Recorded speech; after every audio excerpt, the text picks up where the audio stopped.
ఓం శ్రీ గురుభ్యో నమః. శ్రీ శ్రీ శ్రీ యోగి రామానంద గురుపాదుగా పూజయామి. శ్రీ లలితా సహస్రనామ స్తోత్రంలోని 62వ శ్లోక వివరణ.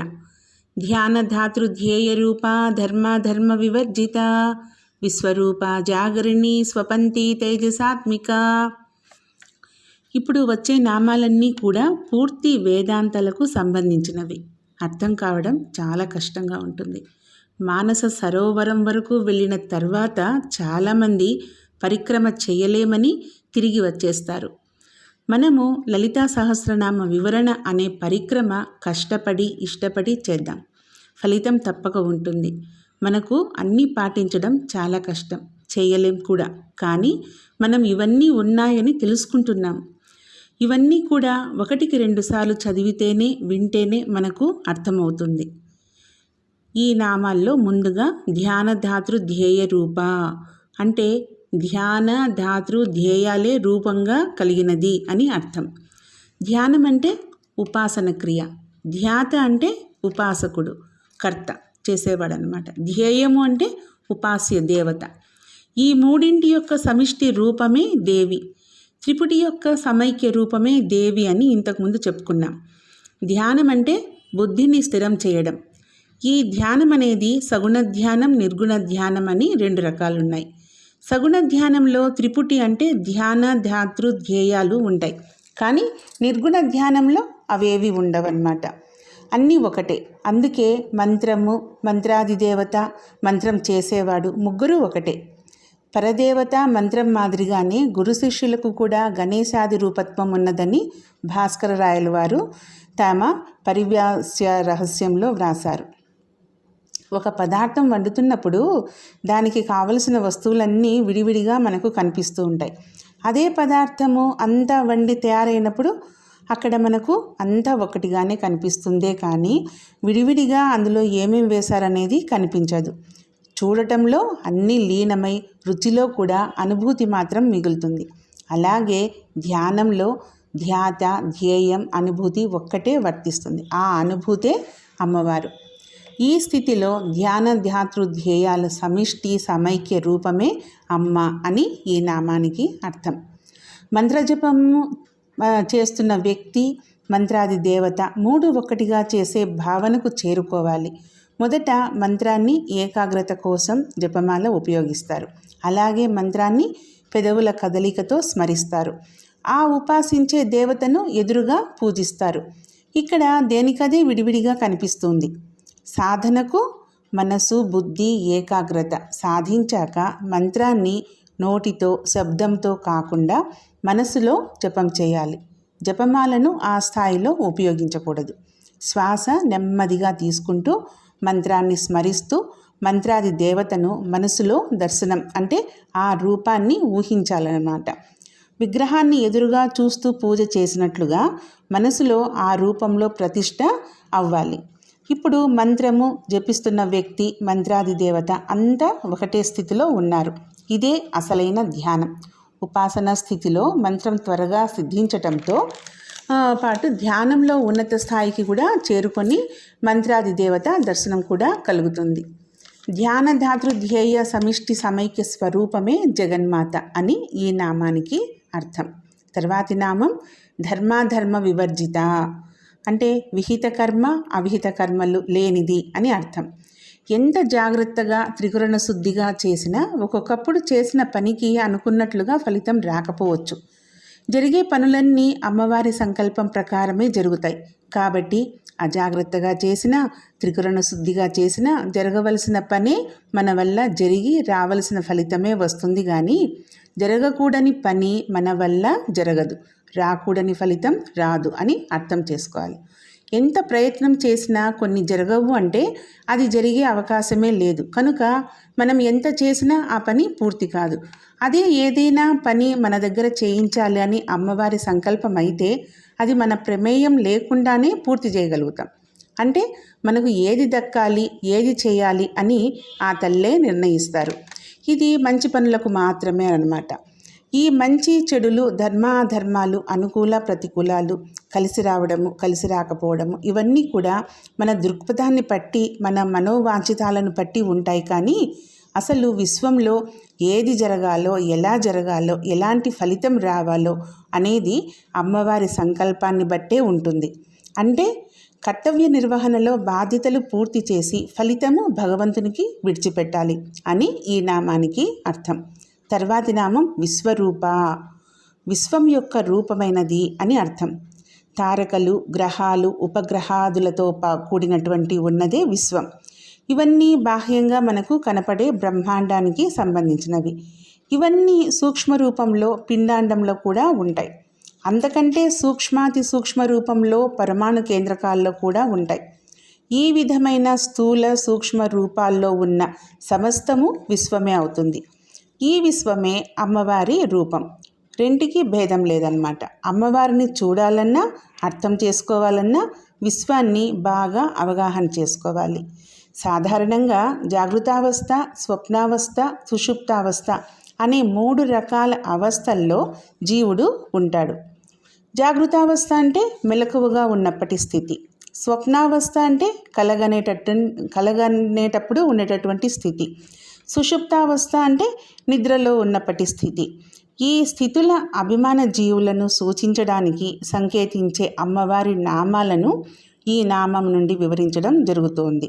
అంటే విశ్వరూప అనే నామం గురించి మనము వివరించడం జరుగుతోంది. విశ్వంలో మెలకువ స్థితిలో ఉండే జీవుని సూచించడానికి వాడే అమ్మవారి నామమే విశ్వరూప. అటువంటి తల్లి విశ్వంలో ఎలా వ్యాపించిందో ఇప్పుడు చూద్దాం. సత్యలోకం శిరస్సు, సూర్యచంద్రులు నేత్రాలు, దిక్కులు చెవులు, వాక్కు వేదాలు, వాయువు ప్రాణం, విశ్వం హృదయం, పృథ్వీ జఘనం, ఆకాశం నాభి, జ్యోతిశ్చక్రం వక్షస్థలం, మహర్లోకం కంఠం, జనోలోకం ముఖం, తపోలోకం నుదురు, ఇంద్రాదులు బాహువులు, శబ్దము శ్రోత్రేంద్రియం, అశ్విని కుమారులు ముక్కోళ్ళు, గంధం ఘ్రాణేంద్రియం, అగ్ని నోరు, రెభవళ్ళు కనురెప్పలు, బ్రహ్మస్థానం కనుబొమలు, నీరు దౌడ, రసం నాలుక, యముడు దంష్ట్ర, స్నే దంతాలు, మాయ హాసం, పై పదవి లజ్జ, క్రింది పెదవి లోభం, సముద్రాలు కుక్ష, పర్వతాలు ఎముకలు, వృక్షాలు కేశకపం, నదులు నాడులు, సర్గం క్రీగంటి చూపు, ధర్మ మార్గం పృష్ఠం, ప్రజాపతి నేఢ్రం, కౌమార యవన, జరావస్థలు గతులు, మేఘాలు రోమాలు, సంధ్యలు పవనాలు, చంద్రుడు మనస్సు, హరి విజ్ఞానం, అశ్వాదిజాతులు అల్వాదిజాతులు శ్రోణి కాగా ఇంకా 1000 తలలతో 1000 కనులతో 1000 కాళ్లతో కోటి సూర్యుల కాంతితో కోటి విద్యుత్తులు మెరుపులతో ప్రకాశిస్తూ ఉంటుంది ఆ తల్లి జగన్మాత. ఇవి కాక పంచకర్మేంద్రియాలు, జ్ఞానేంద్రియాలు, ప్రకృతి స్వరూపిణి, పంచభూతాలు, తిథులు, నిత్యదేవతలు, లోకాలు, అన్ని రూపాలు ఆ తల్లే. ఈ చరాచర జగత్తంతా బ్రహ్మమయం. ఆత్మ కూడా పరబ్రహ్మస్వరూపం. విశ్వానికి పరమేశ్వరికి భేదం లేదు. విశ్వ విరాట్ స్వరూపమే అమ్మ జగద్ధాత్రి. తర్వాతి నామం జాగరిణి, జాగృతావస్థను సూచించినది అని అర్థం. విశ్వంలో తిరిగే జీవుల మెలకువ స్థితిని సూచించే అమ్మవారి నామం జాగరిణి. జాగృతావస్థలో ఉండే జీవునికి సర్వేంద్రియ జ్ఞానం ఉంటుంది కాబట్టే స్థూల శరీర వ్యవహారాలన్నీ నిర్వర్తింపబడుతున్నట్లు తెలుస్తోంది. ఇలా తెలుసుకోవడానికి కూడా శక్తి కావాలి. ఆ శక్తిని ప్రసాదించేది అమ్మవారే. శక్తి రూపంలో ఆ తల్లి ఉన్నారు కనుకే మనుగడ సాగిస్తున్నారు. ఆకలి తెలియాలన్నా, జీర్ణం కావాలన్నా, నిద్రావస్థకు దాని నుండి మేలుకోవడానికి ప్రతి దానికి ఆ శక్తే ఆధారం. ఈ శక్తి చైతన్య రూపం ఉన్నంత వరకు శరీరం శివుడే. ఎప్పుడైతే శరీరాన్ని ఈ చైతన్యం విడిచిపెట్టి వెళ్తుందో అప్పుడు అదే శరీరం శవమవుతుంది. ప్రతిదీ గుర్తించే శక్తి నుండి నిన్ను నువ్వు తెలుసుకునే శక్తి వరకు సాధన చేయడానికి కావలసిన జాగృతిని కల్పించేది అమ్మవారే. జాగృతావస్థను సూచించినది అని ఈ నామానికి అర్థం. తర్వాతి నామం స్వపంతి, స్వప్నావస్థను సూచించినది అని అర్థం. స్వప్నావస్థలో పూర్వజన్మకి సంబంధించిన జ్ఞాపకాలను కానీ, ఆ రోజుల్లో ఎక్కువగా సందర్శించిన క్షేత్రాలు కానీ, అటువంటివి కూడా ఈ జన్మలో గత జన్మ జ్ఞాపకాలుగా కనిపిస్తూ ఉంటాయి. ఎందుకంటే శరీరానికి మరణం ఉంటుంది కానీ ఆత్మకు ఉండదు. ఆధ్యాత్మిక సాధన చేస్తూ మనస్సు నిశ్చలంగా ఏకాగ్రతతో సాధనలో ధ్యానంలో నిర్మలమైనటువంటి మనస్సు కలిగిన వ్యక్తులు అంటే అటువంటి వారికి ఏదైనా ఒక విషయం గురించి ఆలోచించి తెలుసుకోవాలి అనుకుంటే స్వప్నంలో వారికి పరిష్కారం లభిస్తూ ఉంటుందట. వీరు చూడాలనుకున్న ప్రదేశాన్ని కానీ పుణ్యక్షేత్రాన్ని కానీ దేవతా రూపాలను కానీ స్వప్నంలో దర్శనం చేసుకుంటూ ఉంటారు. ఇటువంటి వారిని స్వప్నసిద్ధులు అంటారు. పసితనంతోనో లేక వృద్ధాప్యంలోనో మానసిక స్థితి మనసు సరిగా లేనివారో, ఆధ్యాత్మిక సాధన లేనివారు, అసత్యమాడువారు, ఊహించుకునే కలలు వీటికి ఫలితం ఉండదన్నమాట.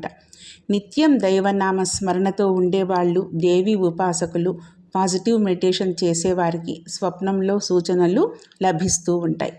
కలను కంటున్నప్పుడు జీవికి పంచేంద్రియాలు పని చేయకపోయినా అవి నిర్వర్తించవలసిన పని కూడా మనస్సే చేస్తుంది.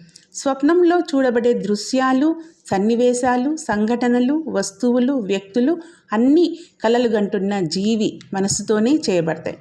కాబట్టి ఈ స్వాప్నిక లోకము సూక్ష్మమైనదే కానీ స్థూలమైంది కాదు.